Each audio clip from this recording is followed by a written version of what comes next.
What a week it's been for Lyon. Not only did they get beaten in that Europa League thriller at Old Trafford the other day, and then they in their own domestic league, they've managed to lose a game to, well, let's say one of the unfancied team in the league, one of the teams that are really struggling, Saint-Étienne. How did they do that from being, Europa League contenders to losing to Saint-Étienne?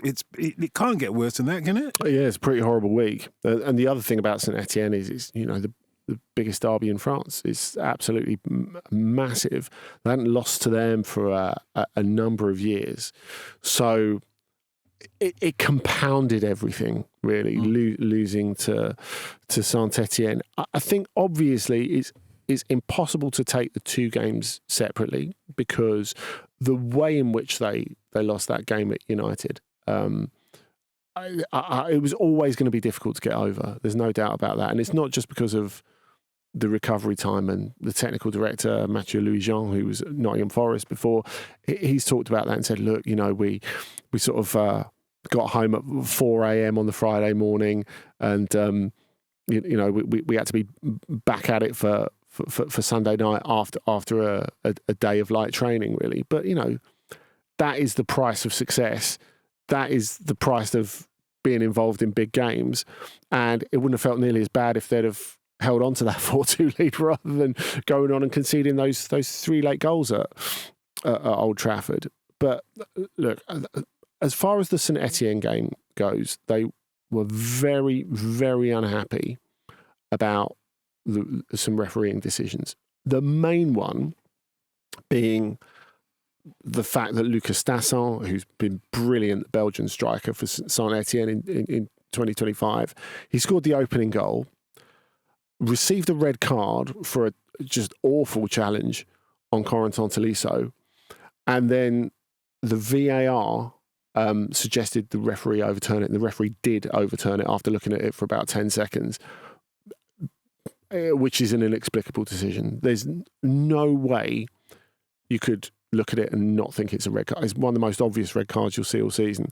As if to underline that, Tolisso, who is Lyon's most important player, is being stretchered off just as the red card is being cancelled and reduced to a yellow. And of course, anyone who's ever watched football before knows that Stasson is going to go on and score the winning goal, which is exactly what he does. But what Lyon need to do is not get too het up in that, because the performance was really poor, and against one of the worst teams in the league, who they have much greater resources than. And honestly, I thought they performed really quite poorly in both games against Manchester United as well. Let's not beat around the bush. Are much weaker than they have been for a long time, Manchester United. And that inability to manage situations, whether it's being able to defend a 4-2 lead deep into extra time, even if you've only got 10 men, whether that's being able to dominate an opponent like Saint-Étienne, who you're much superior than, whether it's picking the right team in both legs against Man United, and whether it's bringing on a substitute for Tolisso in Paul Akuoku, who is so bad that they have to take him off again 19 minutes later. Really, this is why you can rage against authority and luck and all that sort of stuff. Ultimately, you have to take responsibility for the performances, and you have to take responsibility, if you're Paulo Fonseca, for your own decisions, even if you're not present there on the touchline. Well, and that's part of the issue. I know you've got a theory on this, Nicky, about, after that loss to Manchester United, the team does go on to suffer. It's still lingering with them. But the coach should be there to at least balance, the impact of that loss. And unfortunately, Paulo Fonseca has been banned from the touchline for his aggression towards an official, let's say, for want of a better way of putting it. I wonder how much of their turnaround or the downturn in their fortunes has got to be placed at the at the foot of Paulo Fonseca? I don't think you can view the results in isolation. You've clearly got a team that emotionally is going to come into this second game with the situation, and that has to be part of the picture.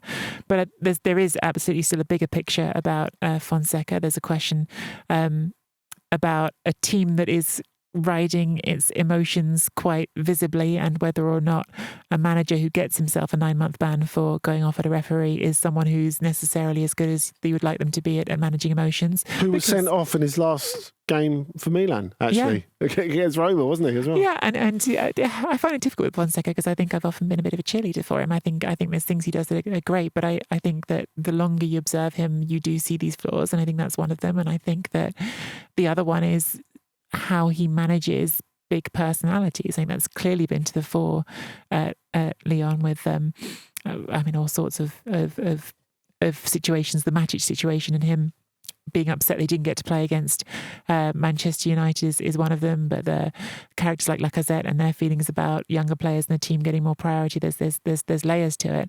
And looking at Fonseca's just his last year and going back to Milan and thinking about, not that Milan suddenly became a shiny, happy place after he left, but the scene at the start of the season when Rafael Leao and Theo Hernandez snubbed him for a cooling break while the rest of the team was all over with Fonseca, listening to him and letting him explain the tactical tweaks for the next bit. Leao and Hernandez, who had been dropped and were clearly acting out in rebellion against that, but were still nevertheless just completely undermining his authority. And I think that is probably the biggest question mark I've had with Fonseca for a little bit, is whether or not he can manage difficult characters. Difficult characters is maybe not the way I want to phrase that, because anyone can be a difficult character in some situations, but strong characters.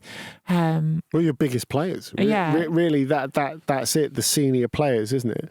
Because if you look at Milan's whole season, to sidestep to them, if you have a fully implicated and consistent Rafael Leao and Theo Hernandez, the season looks completely different. Mm-hmm. And clearly that's not just down to Fonseca. Because Conceição hasn't fixed it either. He struggled to get a tune out of them as well.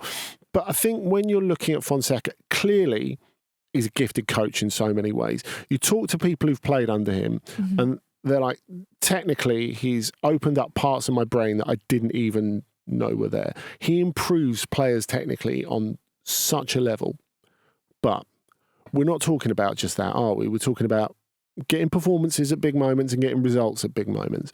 Now, if you go back to last season when he was in charge of Lille, they concede a goal in stoppage time that knocks them out of the top three and puts them into fourth position. So instead of directly qualifying for the Champions League, they have to go through the qualifiers. Something that Bruno Genesio, the former Lyon, now Lille coach, who's very underrated, by the way, he talked about in the build-up to a recent game between Lyon and Lille. He said, you're talking about, because people were talking about, does your Lille team still bear the imprint of Paulo Fonseca? And he's like, well, look, the team wasn't even qualified for the Champions League when I got here. Mm-hmm. And I went and qualified us for the Champions League away at Fenerbahce, amongst other games. And then I've since beaten Atletico Madrid, Real Madrid, drawn with Juventus.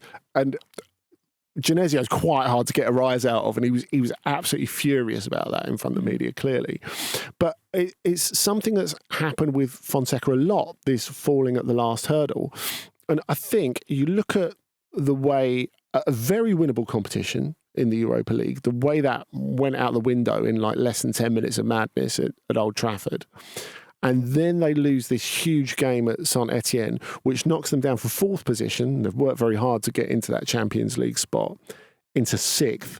And all of a sudden, 4 games left. They've really got a motor if they're going to get there. And like financially, it doesn't even bear thinking about for Lyon if they don't get the Champions League this year. Partly to do with all the texturisms, is fair to say.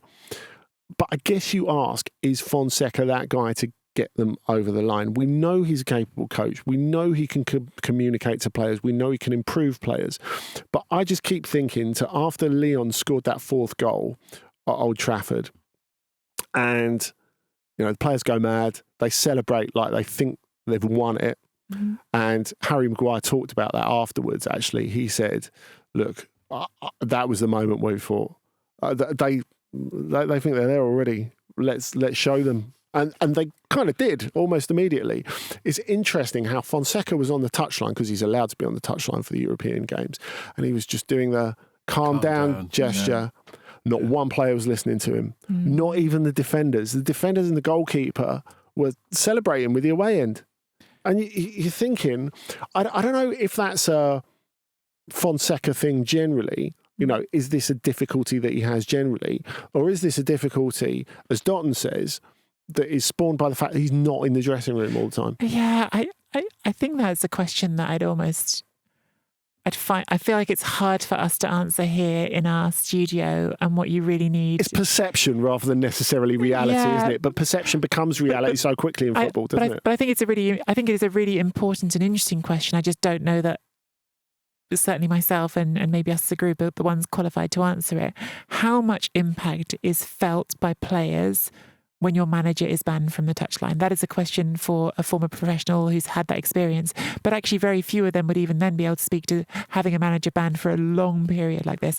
My feeling is it has to have an impact, and a significant impact. And when I look at the best managers that I perceive in world football at the moment, a lot of them, and I've got Inzaghi in my mind because we were talking about Inter earlier, but Pep Guardiola is the same. A lot of them during games are on the edge of their technical area for the entire 90 minutes communicating with their players. So that communication doesn't stop even during the 90 minutes. So you lose something for certain, but how much you lose is not something I feel like we can necessarily say for certain with any reference to one particular club. But I do think what does seem inevitable to me is the thing which we've already said, which is when your manager has shown that he can't control his own temper in a certain situation, and you are reminded of that by his absence every round, it has to say something to players. Although Paulo Fonseca himself says that it's been something of a rallying cry, his ban, to get the troops motivated. So let's leave that to him.